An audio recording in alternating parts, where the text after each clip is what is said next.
About 5 years ago, when I was working for Penske Truck Leasing, I worked night shift.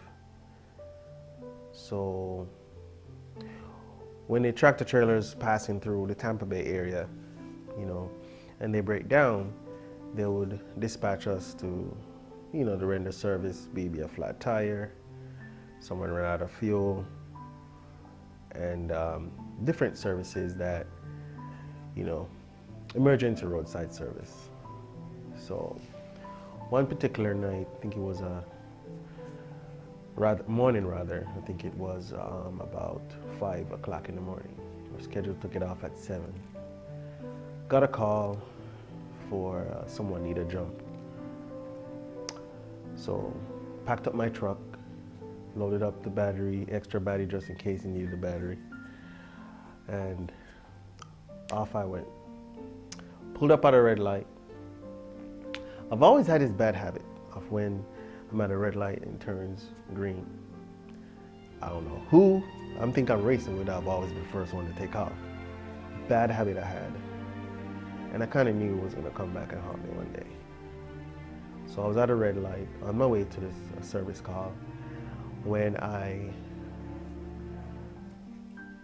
paused for a second, the red light. It's turning green, I can see it turning green, and I decided I'm gonna gun it. Little did I know, there was a tractor trailer who was trying to beat that red light before my light turned green. I was driving a Dodge, I think it's a 350 dually, which is a very large truck. It's a heavy duty truck. And I tell you what, I never saw that trailer coming. Never saw it coming at all. And I felt and I heard when that trailer hit my truck. And I don't remember anything at that particular time after what happened, but I felt myself spinning and rolling and spinning and rolling. Came to a complete stop. Didn't have my seatbelt on. For some reason, maybe it's the adrenaline, shock, fear, not sure what it is, but I crawled out of that truck on my hands and knees so fast. And I remember when I'm crawling out, I'm hearing someone yelling, oh my God, I killed somebody, I killed somebody. And what I remember distinctively is he had a bunch of keys on his waist. I can hear the keys shaking, and I can hear this man saying, oh my God, I can't believe I killed somebody. And I crawled out of the truck on my hands and knees on the asphalt. And luckily there was a cop across the street, no pun intended, buying donuts. I think it was a Dunkin' Donuts across the street. And he heard the commotion, and he was the first one over there. And I remember him saying to me, is everybody all right? Is everybody all right? Is there anybody in there? And I was like, no, there's nobody in there. He asked me, how do you know? I said, because I was the only one in there. And he said, you were inside that truck? I said, yes, sir, I was. And the reason why I was surprised, he had the look of surprise on his face is because I was standing up. No scratches, no harm whatsoever. And he had this blank look on his face. Like, I cannot believe this man just walked out of this truck or crawled out, or however he got out of this truck. I cannot believe this man is standing here talking to me. And I can remember that look on his face, and I'll never forget it. He had a clipboard in his hand, and he keep flipping the clipboard like this. And he's looking at me, and he's shaking his head. I'm pretty sure he's saying how lucky I am. But what I failed to tell you earlier, that I did pray before I leave. I did pray before I leave. At any call, I always pray for protection out there in the morning by myself.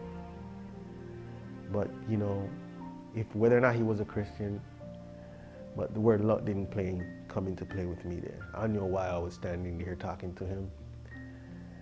And the funniest thing is, that guy came up with the same surprised look on his face, the truck driver. Because he was going so fast, he ended up about half a mile down the road to go stop. And he could not believe it. No one could believe it after they saw that vehicle. He hit me on my side, right by my door, right where the door meets the front of the truck. That's where he hit me. Obviously, he was trying to beat the light. He was not going slow. This is an 18-wheeler, folks. And how I got out of that vehicle till today, I still have goosebumps traveling through that intersection. This thing is not a joke. When you pray for the Lord to help you, and when you ask Him for His help, you can't be surprised when He does things for you. I was the only one there out of the group of people that showed up that was not surprised. Yes, I was shaking, I was nervous, but I was not surprised. And I knew it was Him who got me out of that situation. The ambulance came, they asked me if I want to go to the hospital. I told him no, I just want to see my family. So I had them call my aunt, and I specifically tell them, do not let her know the severity of this accident. Just tell her I'm in an accident and I want her to come to my workplace. So when she came to my workplace, I told them don't let her come to the accident scene. Just let her sit there and wait for me. So all this, I was very brave, talking to the cops, talking to the ambulance. They checked me out, I was fine, and they told me to go to the hospital just to make sure everything is fine. I told them I'll go later on. And at the end of the day, I ended up going to the hospital. And even the doctor was surprised when he heard about the accident, because they called and let him know I was coming. I didn't want to go in the ambulance. When I got there, he pushed his elbow in my stomach. He poked me in my abdomen area and kept it. Nothing hurts, nothing hurts. I said, nope, nothing hurts. All right, Mr. Grant, you're free to go. And that was amazing to me, because sometimes they see you suffer internally, you don't even know. And they did x-rays, everything turned out squeaky clean. So it's very remarkable for me till today how the Lord took me out of that situation. That means I was supposed to be here today to tell this story. And I just want to encourage you to always leave your house. You always whisper a prayer for protection and guidance when you're out there. In this crazy world, people driving, and just ask for His assistance and guidance when you are driving. And my name is Dean, and this is my testimony.